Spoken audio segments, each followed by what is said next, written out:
A warning to any of you who are trying to sell off a used car. There is a new twist on an internet scam, and it's left one woman without thousands. Our consumer lawyer, Eric Seidel, is following her story. So she thought the website she was using was reputable, Eric?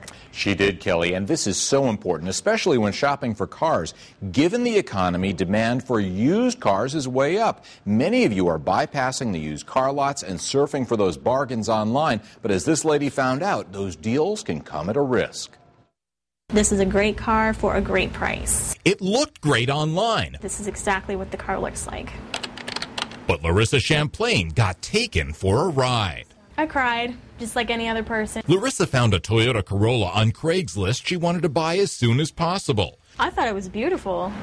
So she contacted the owner, Francis Grant, who told her the car was out of state. It was a red flag. But when the seller told her he wanted to use the reputable website eBay Motors for the transaction, she was convinced into using the site to wire $4,600 for the car. After he told me he wanted to do business through eBay Motors, everything started to sound a little legit to me. Because Larissa just happened to be using eBay Motors to sell her old car. She knew the site verifies the buyer and seller are legit before any money is sent. This all happened within about a week. But when the car never arrived, Larissa realized not only was the seller a fraud, it's exactly the same right here, but the eBay Motors website he linked her to was a knockoff as well. It's like the worst feeling in the world. Larissa's bank discovered she wasn't the only victim. The so-called seller was using the same car and email to dupe people all around the country. It's extremely hard for even people in law enforcement to find those people. Cops say there's very little investigators can do because internet crime is nearly impossible to trace. I can set up an account in Las Vegas under any name I want to and have you wire money to that account.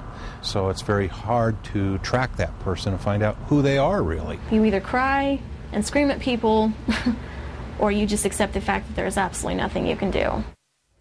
Now, there actually are a few things that you can do to avoid falling for these scams. The first is to make sure that you're on the legitimate website before you use it to send money. Do that by confirming the web address, and never wire cash to someone you don't know. That's one of the most common ways for these cyber scammers to make off with your money without a trace. And Kelly and John, all they need to do is provide a fake ID at the other end or wherever they're picking up the money, and they're gone. I know, very simply. All right, good advice. Sure. Thank you, Eric.